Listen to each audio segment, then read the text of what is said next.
અમદાવાદના ઓઢવ વિસ્તારમાં એએમસી દ્વારા દબાણ તોડી પાડવામાં આવ્યા। આ મુદ્દે કોંગ્રેસ પ્રદેશ પ્રમુખ શક્તિસિંહ ગોહિલ સહિતના કોંગ્રેસ નેતાઓ ઘટનાસ્થળે પહોંચ્યા। શક્તિસિંહ ગોહિલે આરોપ લગાવ્યો કે સુપ્રીમ કોર્ટે કોઈના પણ રહેઠાણ તોડવાની મનાઈ કરેલી હોવા છતાં ચુકાદાની ઉપરવટ જઈને સરકારે માલધારી, દલિત, ક્ષત્રિય સમાજના લોકોના ઘર તોડી પાડ્યા છે। દાવા પ્રમાણે માત્ર 6 કલાકની નોટિસ આપીને ઓઢવમાં મકાનો તોડી પાડવામાં આવ્યા। શક્તિસિંહ ગોહિલે કહ્યું કે ભગવાન પણ સરકારને માફ નહીં કરે, આ ગરીબોની હાય ભાજપને લાગશે। કોઈ પથ્થરદિલ માણસ પણ હોય અને અહીંયા આવીને જો જોવે તો એનું હૃદય દ્રવી ઉઠે એવી પરિસ્થિતિ અહીંયા આજે નજરે જોઈ છે। હું આજે બાજુના ઘરમાં જઈને આવ્યો, એ વિધવા માં, ઘરમાં એક સગર્ભા બહેન, નથી સરખું રહેવાની જગ્યા, એક પણ સંડાસ બાથરૂમ નથી રહેવા દીધું। આ માનવીય રીતે આપણે જ્યાં બેઠા છીએ આ બધી જે તોડફોડ થઈ છે, અહીંથી થોડા જ પગલાં ચાલો તો મોટો રોડ ત્યાં નીકળેલો છે। આ તરફ આ રસ્તો છે જ, અહીંથી 2 ઘર મૂકો એટલે પાછો રસ્તો છે, આગળ સોસાયટીની દિવાલ આવે છે। આ નવો રસ્તો કરવાની શું જરૂર હતી તમારે, મને કોઈ કહેશે ખરા? માત્ર એટલા માટે કે અહીંયા એક યુવાન આ આખા વિસ્તારમાં ડિમોલિશનની વિરુદ્ધ લડતા હતા, એટલે એનું ઘર તોડવું છે। શું આ કોઈ લોકશાહીની રીત છે ખરી? આથી પાછળના ભાગમાં મેં ગયા, ત્યાં દલિત સમાજના સદંતર ગરીબ પરિસ્થિતિના લોકો સાવ નાની નાની જગ્યામાં, જ્યાં 30 ફ્લોટ ખોળવાયા હતા, આજે 2 કે 4 ભાઈ થયા હોય તો એક ઓરડી કરીને રહેતા હતા। એ દલિત સમાજના ભાઈઓ હતા, એમના મકાનો ત્યાં તોડી નાખવામાં આવ્યા।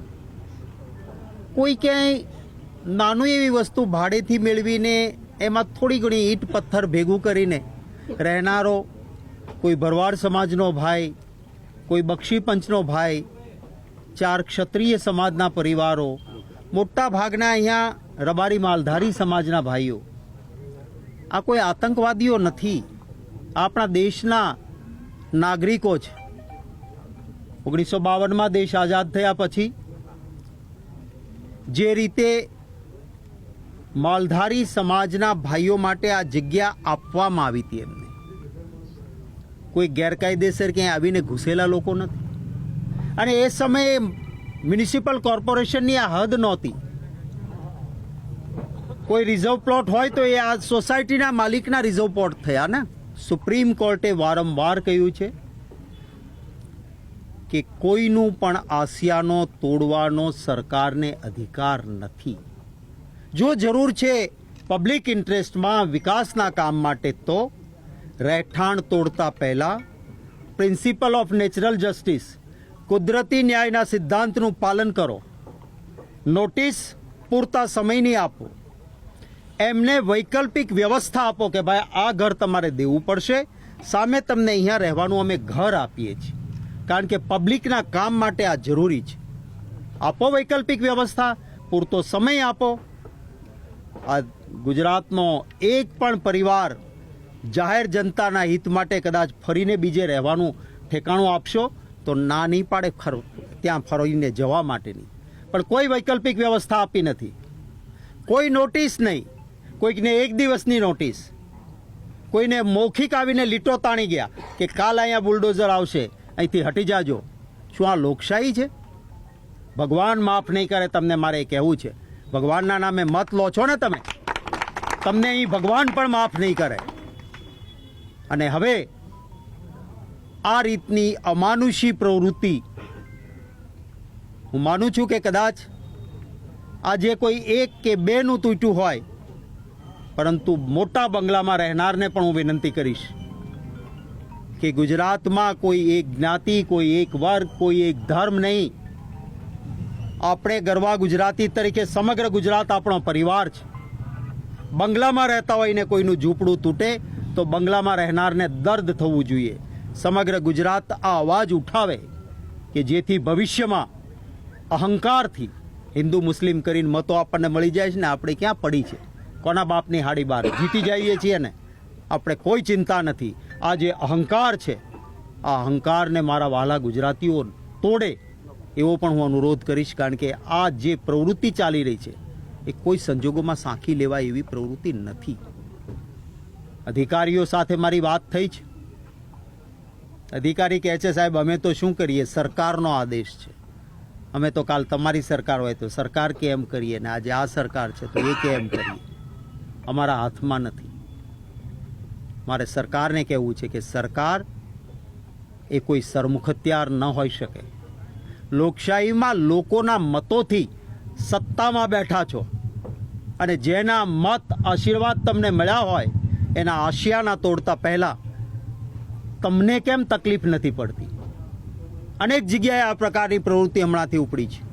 ભાવનગરમાં પણ 1000 વ્યક્તિઓ જે સામાન્ય વ્યક્તિ છે, ઈંટ પથ્થર કરીને એક આ પતરાના શેડ નીચે નાનું છાપરું બાંધતા માણસને કેટલી તકલીફ થતી હોય છે ખબર છે ખરી તમને?